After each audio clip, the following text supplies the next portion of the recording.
एक छोटे से गांव में एक राजू नाम का लड़का रहता था। वो बहुत मेहनती था, लेकिन उसकी एक गंदी आदत थी। वो झूठ बोलता था।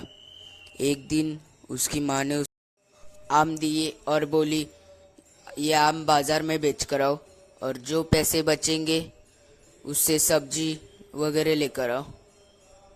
तो राजू निकल गया आम बेचने बाजार में। वो निकला ही था घर से आम बेचने, तभी उसकी नज़र नदी किनारे अपने दोस्तों पर पड़ती है। वो देखता है कि नदी किनारे उसके दोस्त खेल रहे थे। उसको पता था कि अभी बाजार जाना है, लेकिन तभी भी उसका खेलने का मन हुआ, तो उसने आम वहीं पर रख दिए और वो दोस्तों के साथ खेलने लग गया। तो खेलते खेलते बहुत देर हो गई, और देखता है वो कि आम नदी में बह रहे थे, तो उसका ध्यान नहीं था।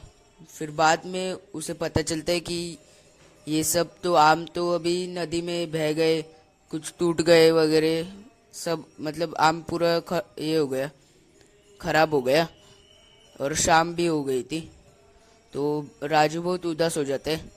वो सोचता है कि अभी क्या करूँ क्या नहीं। वो निर्णय लेता है कि घर पर झूठ बोलूँगा। वो घर पर आकर माँ से बोलता है कि मेरे आम चोर लेकर भाग गया। तो उसकी माँ उसे कुछ भी नहीं बोलती। बोलती, अच्छा है, तू तो सही है, तुझे नहीं कुछ हुआ, और उसको गोद में ले लेती है। तो इस प्रकार से राजू बच जाता है। लेकिन अगले दिन उसके पड़ोसी चाचा आ जाते हैं, और उन्होंने उसे देखा रहते हैं कि मतलब खेलते समय राजू को। तो वो चाचा उनके राजू को मम्मी को बता देते कि ये राजू कल नदी के किनारे खेल रहा था, खेलकर मजा आया क्या। तो राजू की मम्मी को सब सच पता चल जाता है। राजू बहुत उदास हो जाता है और रोने लग जाता है। उसकी मम्मी उसे रुकाती है रोने से, और पानी लाके देती है पीने को, और उसको समझाती है कि चलो कोई बात नहीं, अभी जो हुआ, और झूठ नहीं बोलने का, सच बोलने का वगैरह समझाती है उसे। और बोलती है, ईमानदार बनोगी तब सब तुम पर भरोसा करेंगे, विश्वास करेंगे, इसलिए कभी भी झूठ नहीं बोलने का। तो तब से राजू एक निर्णय लेता है कि आज से कभी भी नहीं झूठ बोलने का, और सब सच बोलने का, सबकी मदद करने की वगैरह। वो एक निर्णय ले लेते हैं, ठाम लेते हैं कि ऐसे करूँगा मैं।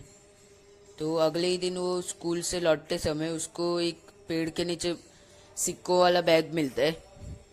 तो वो देखता है, अगर इसके राजू की जगह दूसरे कोई बच्चे रहते तो वो घर उठा के भाग जाते। राजू ने देखा और ये इसका मालिक को ढूंढने लगा। मार्केट में गया, वो सबसे पूछा, कोई भी नहीं मिला। लेकिन उसको एक दादी मिली। तो वो उन दादी से पूछता है कि आपका ये पर्स, ये सिक्कों वाला बैग। तो दादी का ही था वो बैग। तो उसने दादी को बैग वापस कर दिया। तो दादी बहुत खुश हो जाती है। मतलब दादी को उम्मीद ही नहीं थी कि उनका वो पर्स जो सिक्कों वाला था वो वापस मिलेगा। फिर दादी उसे शाबाशी देती है वगैरह, और उसका पूरे मार्केट में उसको ये करती है। उसके सब पूरा मार्केट तारीफ करने लग जाते हैं। और वो चाचा जो थे जिन्होंने राजू का नाम बताया था उनके मम्मी को, वो भी उनका तारीफ करने लग जाते हैं।